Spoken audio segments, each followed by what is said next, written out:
Bueno, aquí dice que alguien ya empezó a grabar.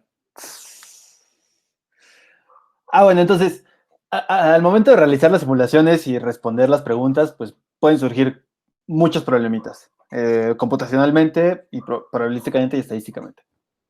Entonces, un primer problema es que si detallamos mucho el modelo y tomamos en cuenta todas las variables aleatorias que pueden explicar en potencia un fenómeno, que serían variables explicatorias, nos puede llevar a una estructura estocástica que no podamos representar con una familia paramétrica muy bonita o que no sea representable con una familia paramétrica. Y entonces entra una cosa de procesos estocásticos bastante rara que se puede hacer muy difícil. Otra cosa son las variables latentes o que no aparecen explícitamente en el modelo, que pueden complicar bastante como esto. O sea, lo pueden hacer más sencillo, numéricamente y lo pueden complicar analíticamente. Ahorita van a ver un ejemplo. O sea, tengo varios ejemplos de esto. Eh, Otra cosa es, por ejemplo, si el modelo es simple y explícito, incluso en ese caso, su representación computacional puede ser bastante ineficiente por cuestiones de punto flotante, por varias cosas, o por la cantidad de operaciones que hay que realizar. Y finalmente, puede ser que el modelo no tenga una representación analítica explícita, que pasa mucho en modelos de series de tiempo. Entonces, pues tenemos todos esos problemas que pueden surgir. Y puede haber más problemas, les digo. Hay algunos que son numéricos, otros que estadísticos, de que obtengamos un buen estimador de lo que queremos y así. Entonces, el primer ejemplito es, tomen dos variables aleatorias independientes, normales, uno con media teta y varianza sigma cuadrada, y otro con media mu y varianza sigma cuadrada. Entonces, la densidad del mínimo entre x y y está dada por esta expresión, que no la escribí con phi y phi mayúscula, eh, de forma simbólica, porque si la hiciera explícita hubiera sido un chorro enorme. Entonces, en realidad esta expresión es bastante fácil de sacar, es algo usual en Proba 2. Eh, entonces, pues en este caso tenemos una densidad explícita, pero si quieren, por ejemplo, obtener la esperanza del mínimo, ¿cómo le harían? ¿Pueden obtener la esperanza para empezar?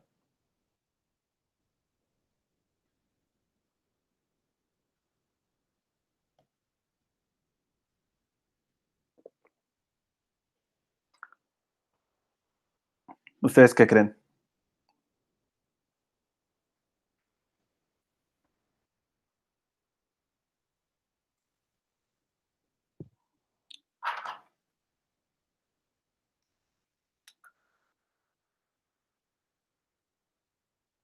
Eh,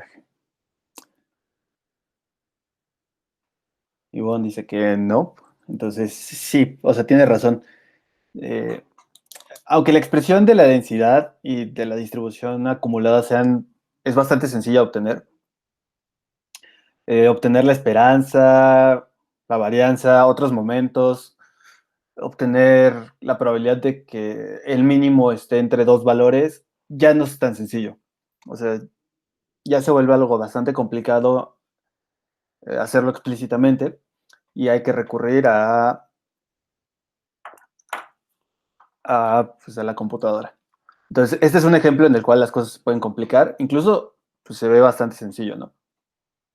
Entre comillas. Otro ejemplo que pues parecería sencillo es, por ejemplo, tomen una variable aleatoria Bible, cuya densidad está dada aquí, es para valores reales positivos, y tomen una constante positiva o no negativa, C, y por ejemplo queremos estudiar Z, que es el mínimo entre C y X. Esto, por ejemplo, puede surgir en lo que les decía, control de calidad, donde C puede ser como el mínimo de tiempo que quieren que dure la vida de un foco, y X es, es la variable aleatoria que como que mide el tiempo de ese foco, y pues quieren estudiar justamente Z para sacar como, eh, no sé, las ganancias que esperan obtener con su producto.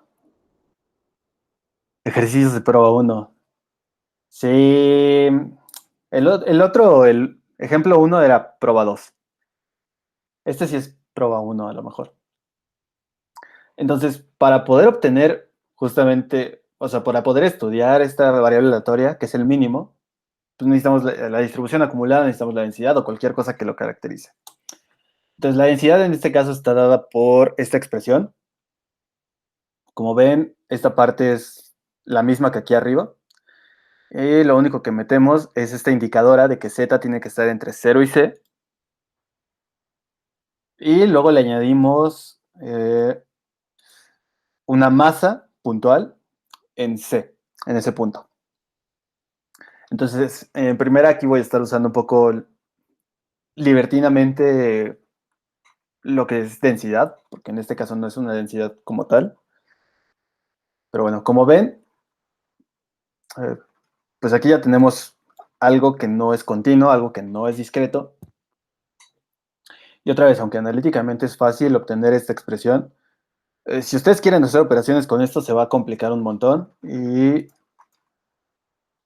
pues, por ejemplo, si quieren obtener la esperanza, la varianza o cualquier cosa de Z, ya se vuelve un desastre obtenerlo.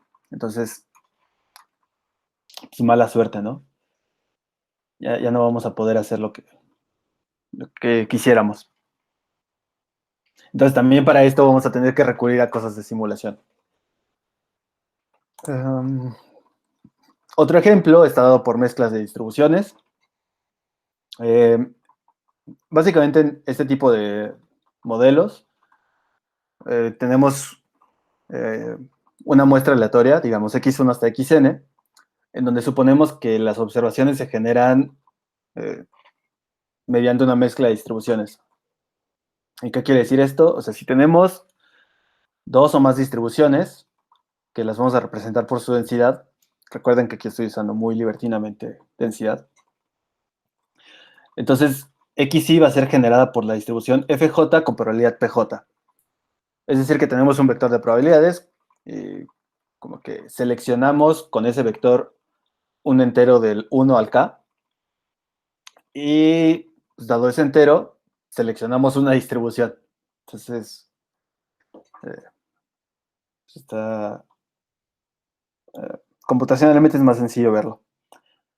Pero bueno, la densidad de esta cosa es simplemente la combinación convexa de las densidades. O sea, es una combinación lineal. Como que se ve muy fácil, ¿no? Y de hecho, si quieren obtener la esperanza o la varianza de estas cosas, es súper sencillo obtenerlas. No hay que sufrir. Pero ¿qué problema le pueden ver a esto?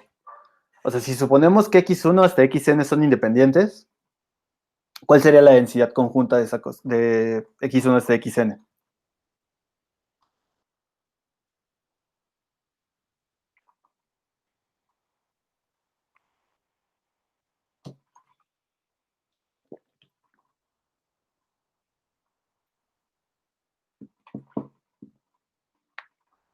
Yo los espero.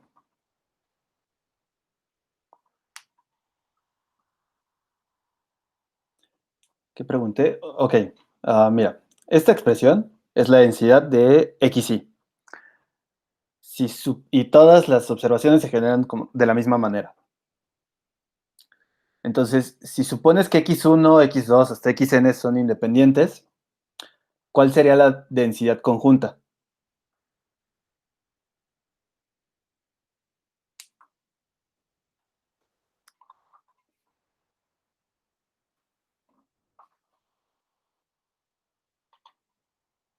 ¿Saben? Pues, hablar si quieren, para evitar como tardarse en escribir.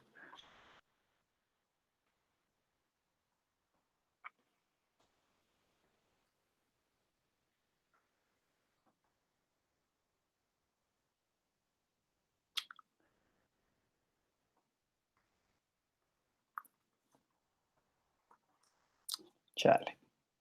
Bueno, está bien. Entonces, la densidad conjunta va a ser el producto de las densidades. Si hay independencia, la densidad es el producto. Entonces, este producto va a tener K a la N elementos. Y, pues, ¿qué problema le ven a eso? Digo, en realidad puede ser muy sencilla la expresión, pero ¿qué pasa si N es muy grande? Si tienen muchas observaciones, ¿qué va a suceder ahí? Si quieren evaluarlo. Va a explotar, sí. Si van a tener muchos problemas numéricos, se va a tardar mucho. Cualquier cosa que quieran hacer basada en este tipo de mezclas, si lo quieren hacer directo, entonces, pues aunque sea muy sencillo hacerlo, a lo mejor no se puede hacer computacionalmente directo. Entonces, ese es otro caso, ¿no? Que también, si sabemos simular, es súper fácil hacerlo. Otro ejemplo, un poquito más complicado y que ahorita está súper de moda porque, ahorita les cuento por qué, es un modelo de promedios móviles, MAK, que describe vectores aleatorios x0 hasta xn, que son modelados como xj es epsilon j, un errorcito, bueno, de hecho son varios errores, más la suma desde i hasta k de, bueno, una combinación lineal de epsilon j menos i. Entonces, para empezar, eh, estamos con epsilon que va desde menos k hasta n. Sí, creo que es hasta n menos 1, pero bueno. Donde son variables aleatorias independientes, idénticamente distribuidas, normales, 0 sigma cuadrada, y lo que no conocemos es beta j. Entonces, ahorita, por ejemplo, estos modelos están súper de moda por cuestiones del COVID. Pues, lo que permite es que, por ejemplo, si tenemos las gráficas de, bueno, los datos de cuántos infectados hay hoy, o bueno, diarios, en lugar de que se vea una cosa con picos y todo horrible, como que suaviza y crea una tendencia más suave que podemos seguir mejor. Entonces ahorita están usándolo mucho. Pero si ustedes ven el modelo, pues es feo. Entonces, cuando n es mayor que k, podemos obtener la densidad de x0 hasta xn por medio del teorema de cambio de variable. Y pues vean nada más la expresión que les queda. Entonces es una integral sobre RQ de sigma menos n más k por un producto que está multiplicado por otro producto. Aquí aparecen las epsilon menos i. Luego aquí aparecen epsilon con sombrero. Y las epsilon con sombrero están definidas, por ejemplo, epsilon 0 es x0 menos la suma desde i igual a 1 hasta acá de beta sub i epsilon menos i. Wow. Y luego epsilon 1 está dada como x1 menos beta 1 por epsilon 0 sombrero menos otra suma. Y luego epsilon n está definida por xn y las epsilon sombrero de n menos i. Entonces, no tenemos una representación explícita, sino que por esta relación de recurrencia que hay de las epsilon sombrero, pues está horrible el modelo, ¿no? O sea, pónganse ustedes a integrar eso y a ver cuándo acaban. Entonces, no tenemos como una representación explícita, analítica de esto. Solamente tenemos el modelo así general y pues ahí como le hacemos, quién sabe, bueno, simulando. Entonces, estos son ejemplos en los cuales como que tenemos los modelos, podemos hacer cosas, pero a lo mejor se complica por distintas razones. Sin embargo, si sabemos simular, todas esas complicaciones las podemos pues solventar de alguna manera. Entonces, hasta aquí, ¿cómo vamos? Les digo, han sido puros ejemplos y puras cosas como para aprender, ¿por qué aprender a simular? Entonces,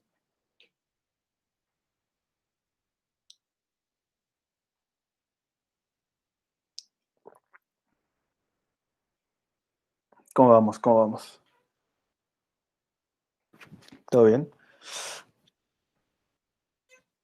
Ok, les digo, o sea, son puros ejemplitos ahorita para motivar el aprender simulación, que lo vamos a estar haciendo luego en R. Entonces, todo chido. Entonces, ya ahorita ya vamos a dejar de ver ejemplos y vamos a empezar a ver un poquito de simulación.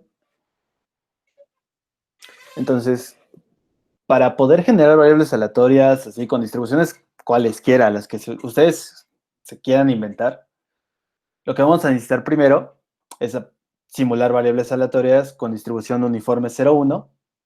Y bueno, hay una razón de por qué. Y antes de que yo la dé, eh, ¿por qué creen que lo básico sean las variables aleatorias uniformes 0,1? Fernando ya sabe, pero los demás,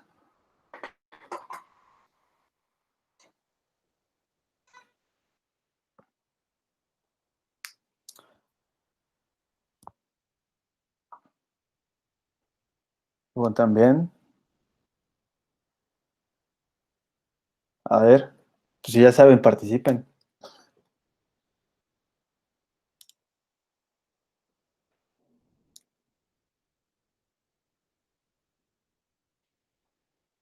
¿Por qué, o sea, qué? ¿Por qué para generar distribuciones arbitrarias, o sea, cualesquiera que queramos, por qué basta saber variables aleatorias uniformes?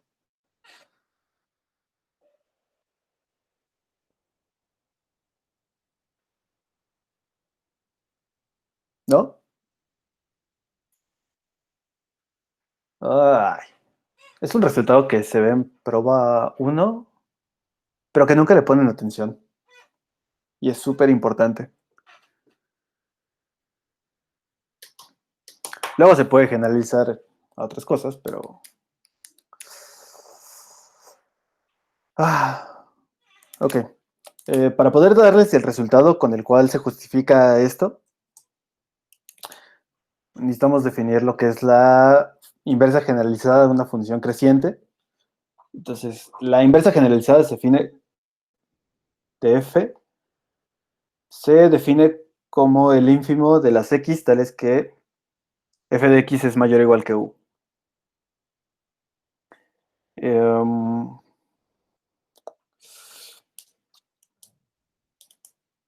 sí, no es muy complicada esa definición. Bueno, sí es complicada esa definición. Y ustedes pueden ver que cuando f es continua y creciente, estrictamente creciente, entonces la inversa generalizada coincide con la inversa. Pero bueno,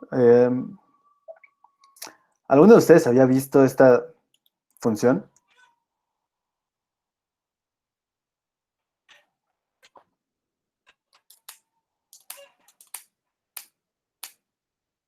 No, chale, no hice un dibujo. Pero ahorita les cuento cómo pueden visualizarla. De hecho, se los voy a contar. O sea, ahorita, bueno, si no la han visto, hagan un dibujo ahorita de una función de distribución acumulada. Así de prueba, la que quieran. Puede ser con saltos o sin saltos. Oh, es más, déjenme hacerla yo. Ahorita la hago. No, den un poquito.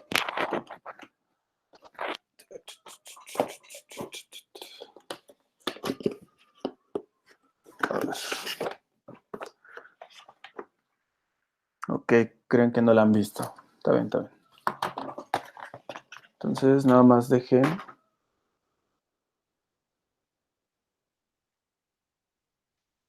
A ver, voy a hacer un dibujito.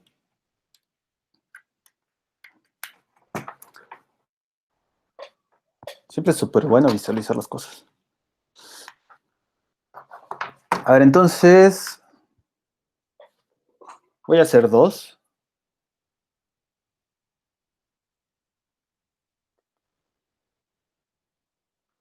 A ver, en la primera,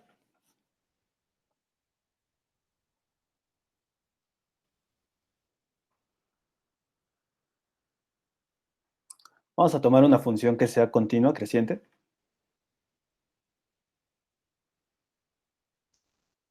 Entonces vamos a tomar una función que sea así.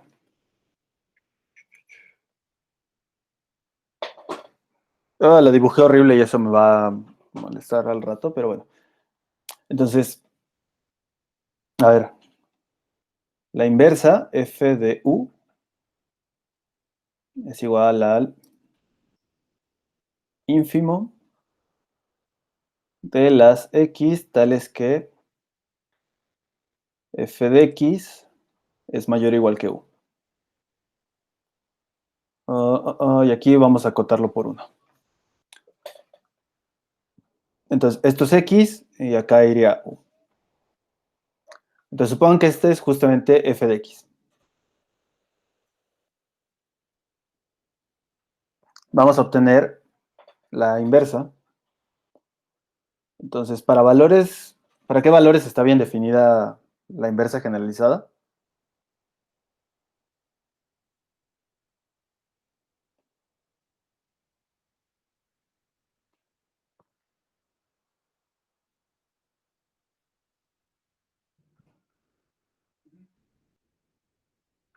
O sea, aquí supongan que esta f de x, que 0 es menor o igual que f de x, menor estricto, o bueno, menor o igual que 1. Entonces, ¿para qué valores va a estar bien definida esta inversa generalizada? De 0 a 1. Exacto. De 0 a 1. Entonces, a ver, vamos a tomar aquí un valorcito, digamos u0, y pues vamos a ver como todos los puntos que le pegan en x. Entonces, en este caso solo le pega un punto. Entonces, en este caso, como que la gráfica sí coincidiría con una inversa, que sería más o menos algo de este estilo. Y les dije que hacerlo feo me iba a complicar mucho el trabajo, pero esta más o menos sería la inversa generalizada. En este caso.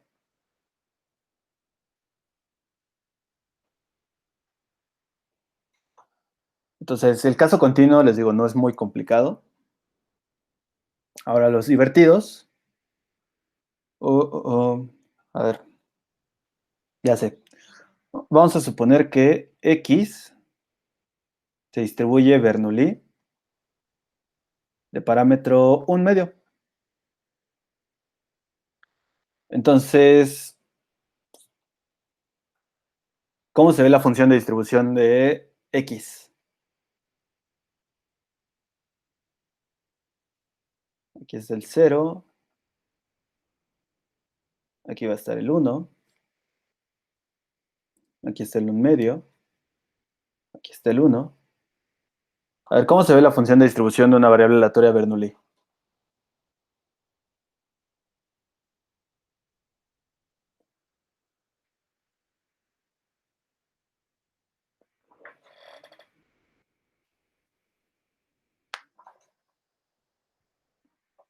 Eso sí lo deben de saber.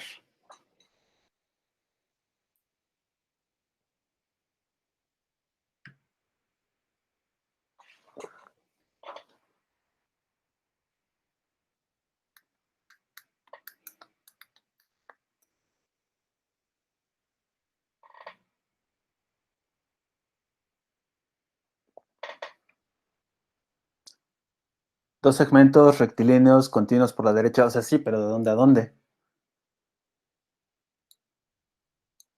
Y no, no son dos, son tres.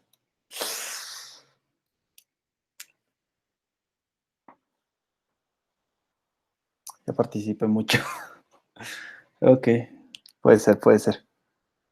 A ver, antes de cero, no han acumulado nada de probabilidad. Entonces, aquí esto vale cero. Luego en cero, pegan un brinco, porque justamente ahí acumulan un medio de prueba. Llegan acá y luego siguen. Pi, pi, pi, pi. Y luego en uno vuelven a acumular un medio y ya llegan acá. ¿Están de acuerdo que esa es la función de distribución acumulada de una Bernoulli? Un medio.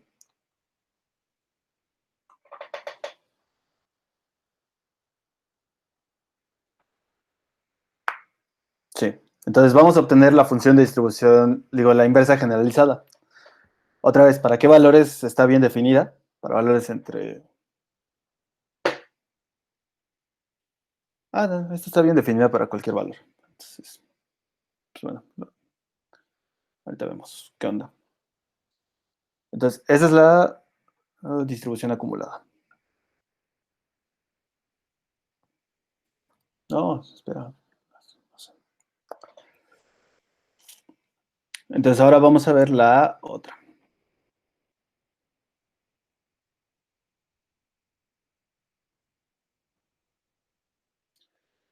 A ver, entonces, para...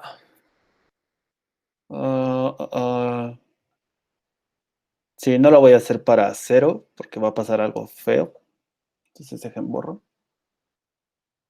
Ya me di cuenta que sí que va a pasar algo horrible si lo hago para cero. Valores menores que cero. Entonces vamos a tomar aquí el cero. Y por acá va a estar el 1 medio.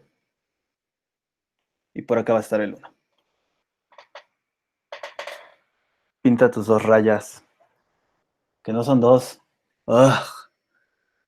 A ver, entonces para valores menores que un medio. A ver, ¿cuál es la definición? El ínfimo de las x tales que u sea mayor o igual que un medio. Entonces, a ver, vamos a hacerlo aquí. 2. A ver, si tomamos un valor, por ejemplo, de U0 entre cero y un medio, los valores que son más grandes, bueno, de x, que satisfacen que f de x es mayor o igual que U0, van de cero en adelante. Entonces, para valores entre cero y un medio, les digo abierto, aquí vamos a poner un punto, la función va a ser constante. Luego, ¿qué va a pasar en el un medio? Pues en el un medio sigue valiendo lo mismo. Aquí no hay ningún problema. En un medio sigue valiendo cero. Pero ahora, ¿qué va a pasar? Ahora lo que va a pasar es que si tomamos un valor U0, o sea, si U ahora está entre un medio y uno, pues ¿qué va a pasar? Los únicos valores que son más grandes son los valores de X que están de uno en adelante. Y el ínfimo es uno. Entonces pega un brinco acá. Pero justamente en un medio, esto es abierto, aquí, y ya le siguen hasta acá. Y ya para valores más grandes que uno, pues no tiene mucho sentido definirla. Entonces, si lo ven, tenías razón, son dos rayas.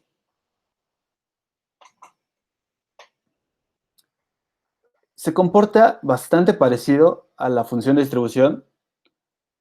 Lo único que cambia es Eh, a ver, dejen circular una parte en verde. O sea, vean esta parte de acá.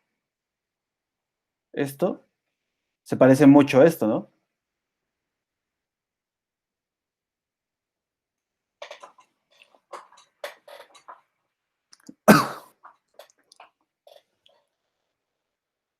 Pero ¿qué es lo que cambia?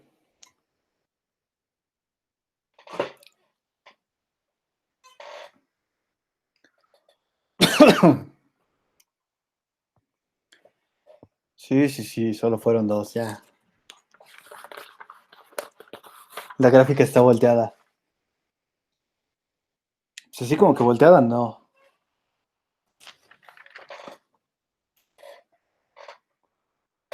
Los valores que toman los saltos, sí. O sea, se vuelve continua por la izquierda. De hecho, un buen ejercicio sería que lo hicieran para la binomial, que hicieran algo parecido. Y van a ver que lo que pasa es como que toman la gráfica de aquí arriba, esa de acá, la giran, luego la voltean y luego cambian los puntos de continuidad. Entonces sí, o sea, hagan ustedes el ejercicio con la binomial. Ah, sí, Fernando, sí, volteada escuchaste. Está bien, está bien.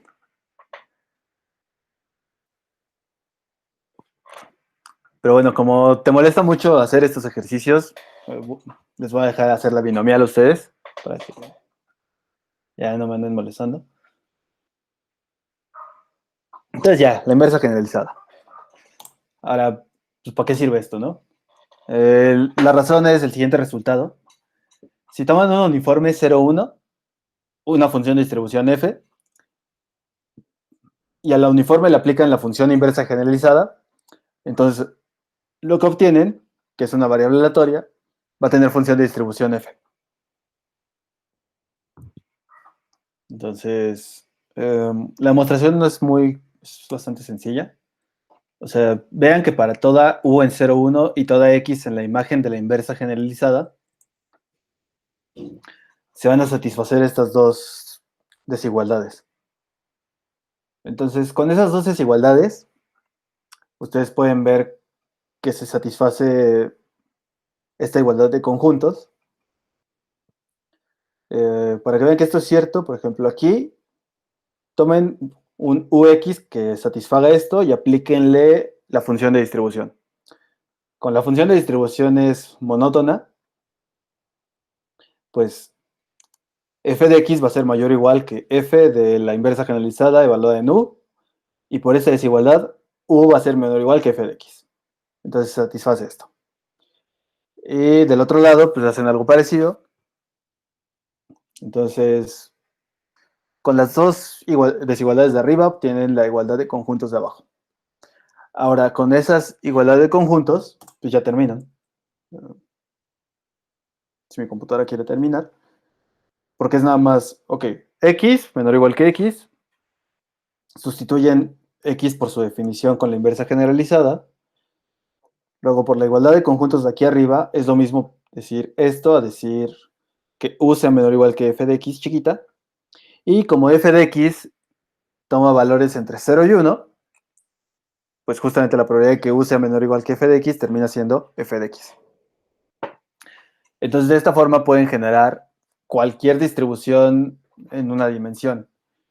Y de hecho se puede extender a dimensiones arbitrarias, como pues algún día lo sabrán.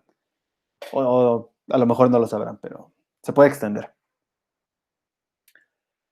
Entonces, esta es la razón por la cual vamos a basarnos en números que estén entre 0 y 1, uniformes. Y vamos a tener que ver cómo generar esos. Entonces, ¿en serio? ¿Qué está pasando?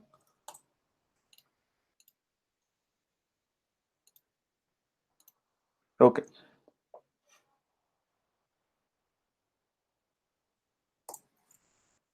Ok, mi computadora ya se volvió loca. Ok.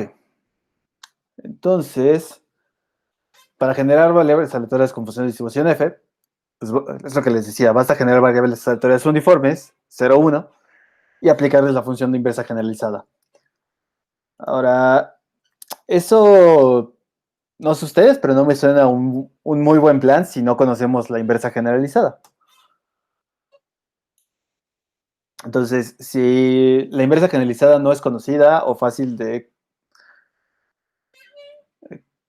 computar, aunque no sea analíticamente, pues vamos a preferir otros métodos de simulación. Sin embargo, aunque lleguemos a utilizar otros métodos, el resultado anterior sí nos dice algo muy importante. Y es que, bueno, antes de decirles qué nos dice, o sea, justamente al margen de este método, vamos a necesitar un algoritmo que nos permite generar números aleatorios, entre comillas aleatorios, uniformes, entre 0 y 1, y a este algoritmo lo vamos a llamar generador de números pseudoaleatorios o PRNG, así como esta cosa de acá, PRNG, por las siglas en inglés, que son Pseudo Random Number Generator. Y bueno, enfatizo aleatorio y después digo pseudo aleatorios. Y la razón es que, bueno, piénsenlo tantito, estamos generando mediante un algoritmo números aleatorios. Díganme si eso tiene sentido.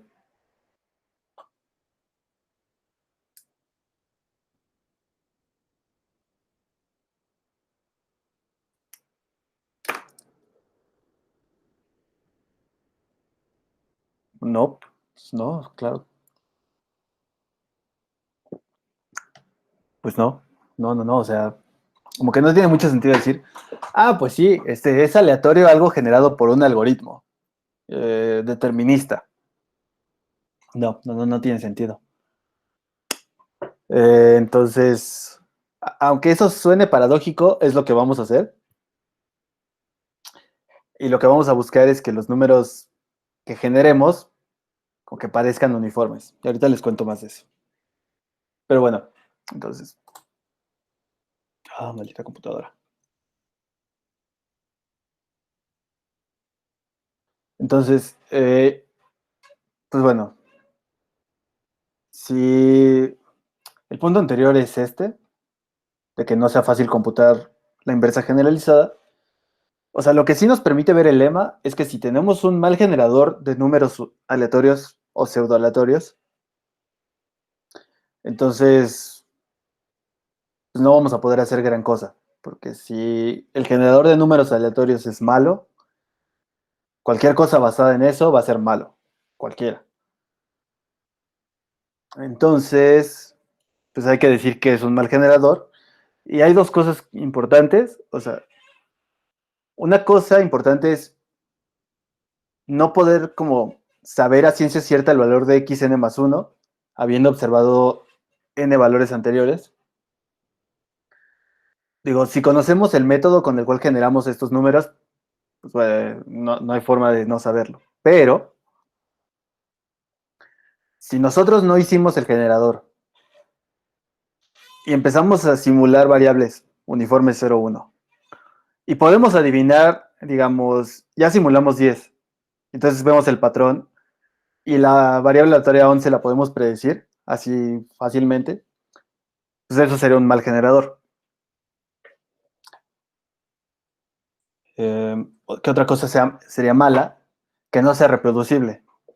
Por ejemplo, un generador que no es reproducible es tomar números de la hora y fecha que estén en una computadora y otras cosas de la computadora que sean como súper específicas y entonces nadie más podría reproducir generadores basados en eso.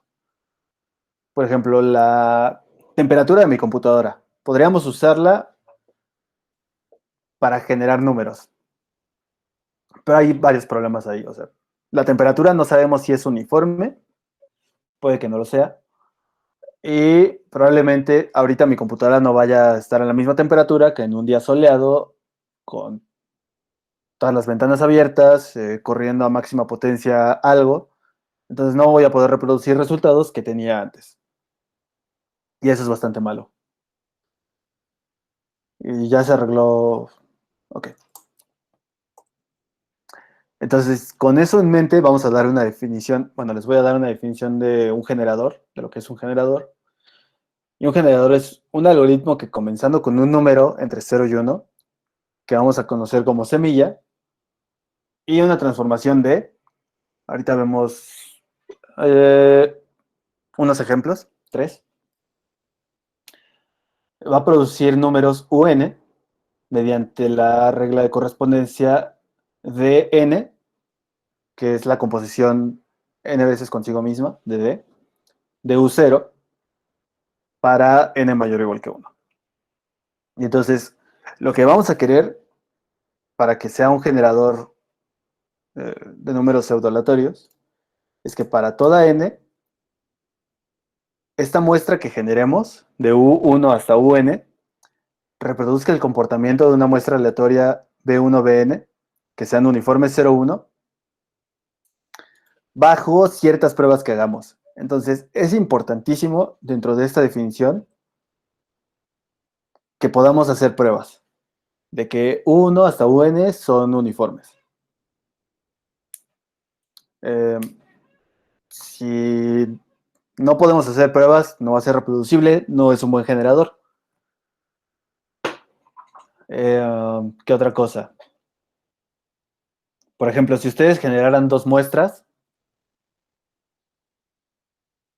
pues sí, si generan dos muestras, no van a ser independientes y no las van a poder comparar probabilísticamente, justamente por la independencia, porque están generando cosas, digamos, aleatorias. Entonces, para validar que de U1 hasta UN es más o menos independiente, digo, y uniforme, tienen que hacer que N crezca a infinito, y lo que no tienen que hacer es tomar muchas muestras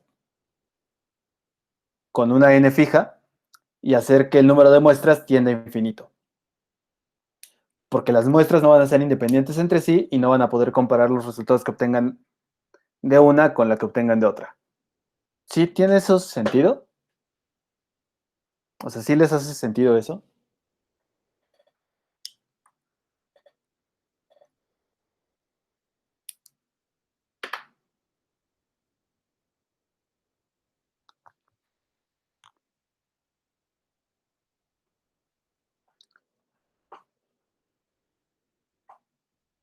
¿Puedo repetirlo? O sea, mira, piensa que empiezas con tu semilla y generas los primeros tres números U1, que es la función de aplicada a U0. A ver, déjenlo repito y lo escribo. O sea, tú vas a comenzar con U0.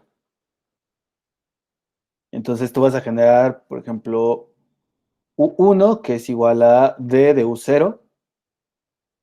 Generas U2, que va a ser igual a D cuadrada de U0.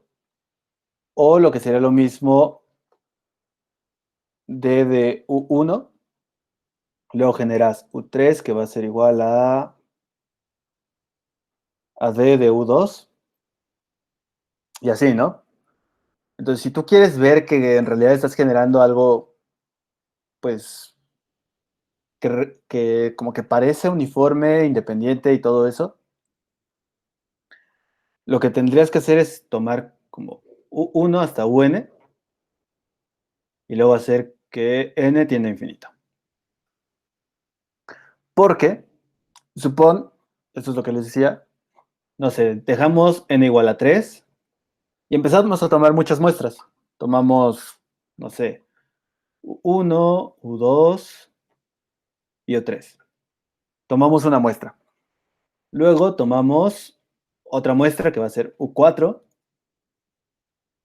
U5 y U6. Luego tomamos otra muestra, no sé, U7, U8 y un 9. Y así le vamos haciendo, y entonces lo que decimos es, pues mira, pues como las muestras se van comportando como uniformes, podemos decir que esto es un buen generador. Sin embargo, ¿qué pasa? ¿Qué pasa con estas dos muestras? ¿Son independientes?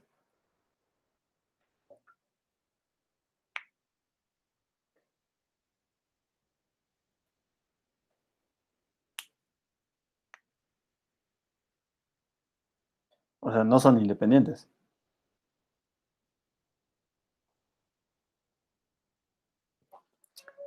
Probabilísticamente son comparables, pues tampoco. O sea, ciertas cosas que satisfaga una, pues no las va a satisfacer la otra muestra porque las estamos generando secuencialmente. Entonces, para probar que algo es un buen generador, no podemos tomar muchas muestras diferentes, hacer que el número de muestras crezca,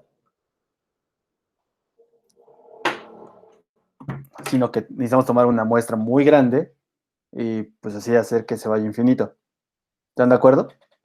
Ahora sí ya tiene un poco más de sentido.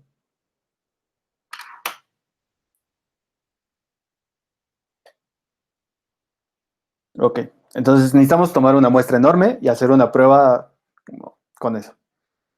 Um, Marsaglia, luego les paso el nombre,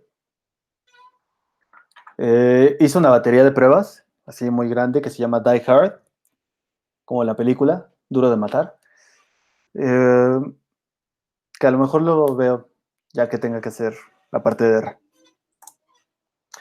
Entonces, si lo que necesitamos son números que no podamos predecir, como que tiene mucho sentido agarrar y decir, pues podemos utilizar un sistema dinámico que sea dependiente de la posición inicial, esto es un sistema caótico, para generar números aleatorios, porque pues justamente como es caótico, dependencia fuerte en el parámetro inicial, pues no sé, parece que tiene bastante sentido usarlo para generar números.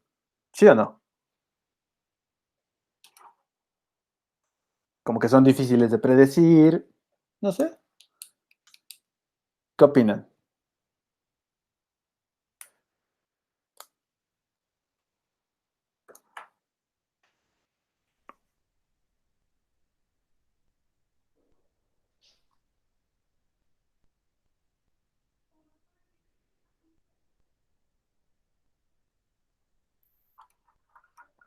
¿No opinan nada?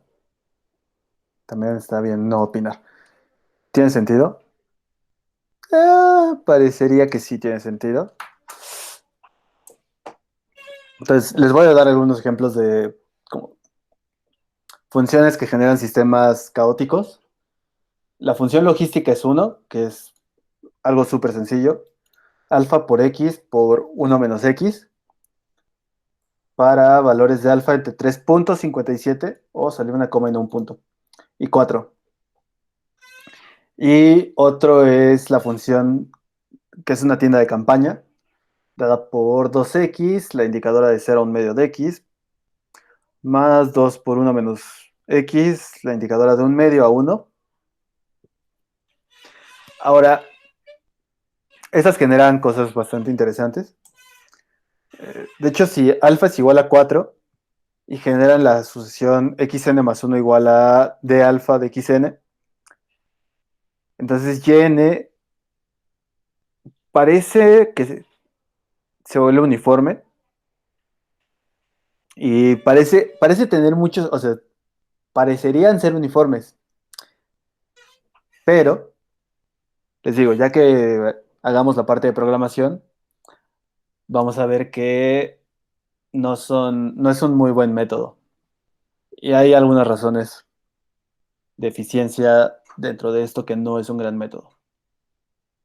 O sea, lo que les puedo decir es, por ejemplo, esta D, eh,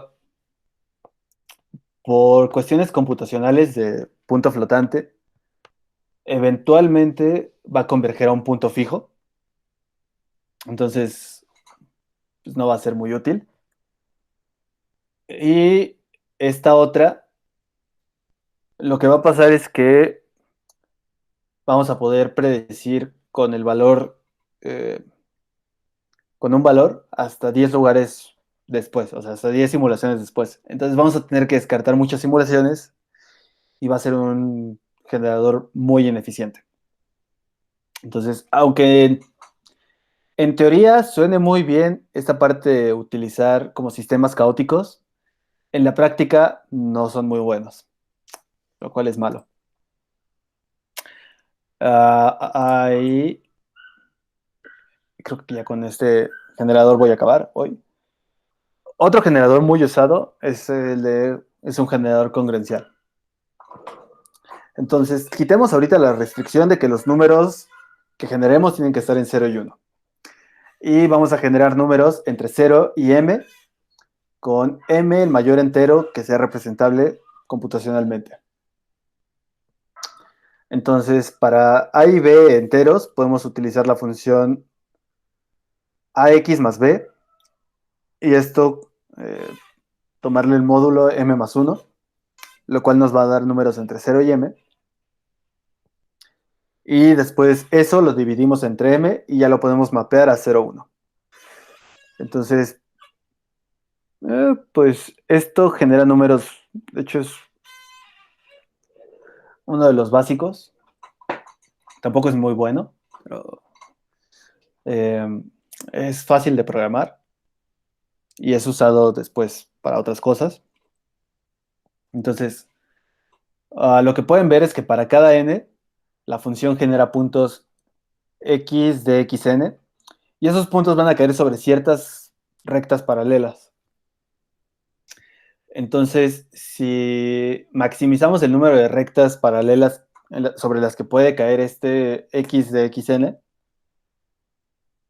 pues con eso es que vamos a mejorar como el generador y vamos a evitar predecir fácilmente el comportamiento.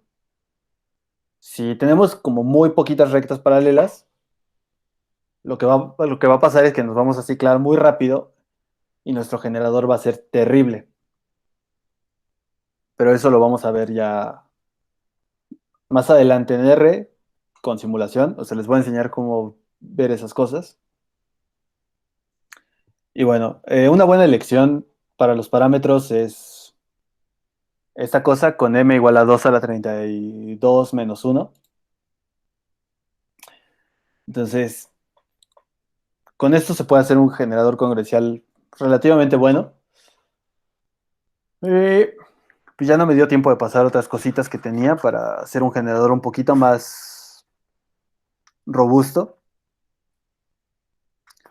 Pero creo que hasta aquí, creo que ya está bien que nos quedemos. Entonces, ya con eso, yo el viernes ya puedo empezar a hablar de lo que es, digo, a usar R para ver en particular lo de los generadores caóticos, eh, y programar el generador congruencial, además de ver algunas pruebas para ver que en efecto las cosas son uniformes.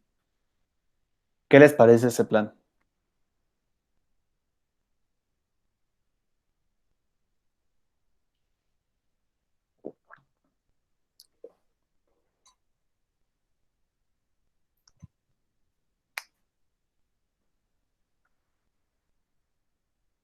¿Suena bien? ¿Suena bien? Ok.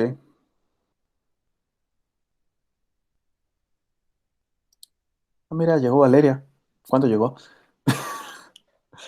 Entonces sí, o sea, ya por el momento me quedaría hasta aquí, pero con esto tenemos más que suficiente. Hay una definición para que algo sea caótico.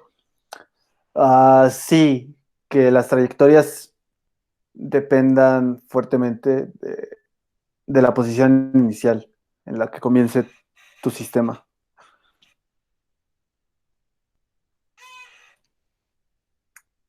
Es la definición más estándar.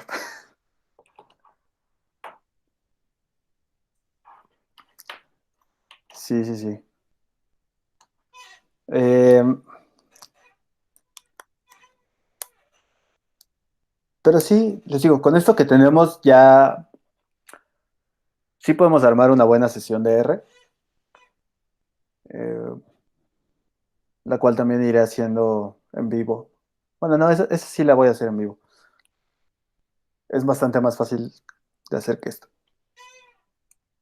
Entonces, pues bueno, si les parece bien el plan, ya, ya es más sencillo. Entonces, como ven, si es importante simular, no es importante saber simular.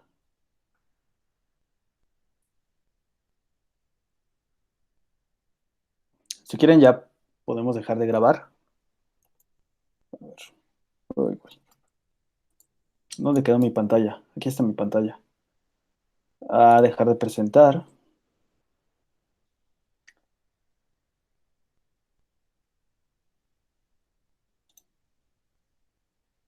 Muy importante. ¿Es una herramienta muy usada? Sí, sí, sí, sí, sí. Es,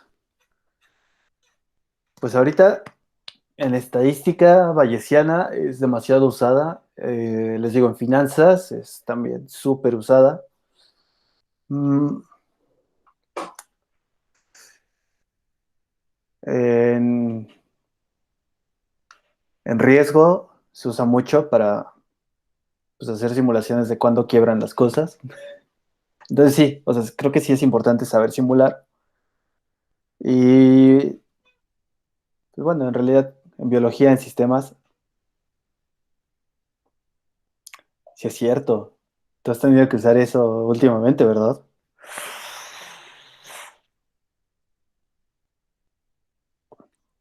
Sí, entonces sí es algo que se usa mucho. Y bueno, nunca está, en realidad es más como el pretexto para poder usar R en algo que tenga sentido y no solamente como pues ver cosas en R así al aire. ¿Qué más? Pues bueno, también por ejemplo, algunas cosas que les preguntaban en prueba se pueden hacer teóricamente, pero resolverlas con simulaciones es mil veces más sencillo. Entonces sí, sí es importante saber simular. ¿Qué más? Pues ya.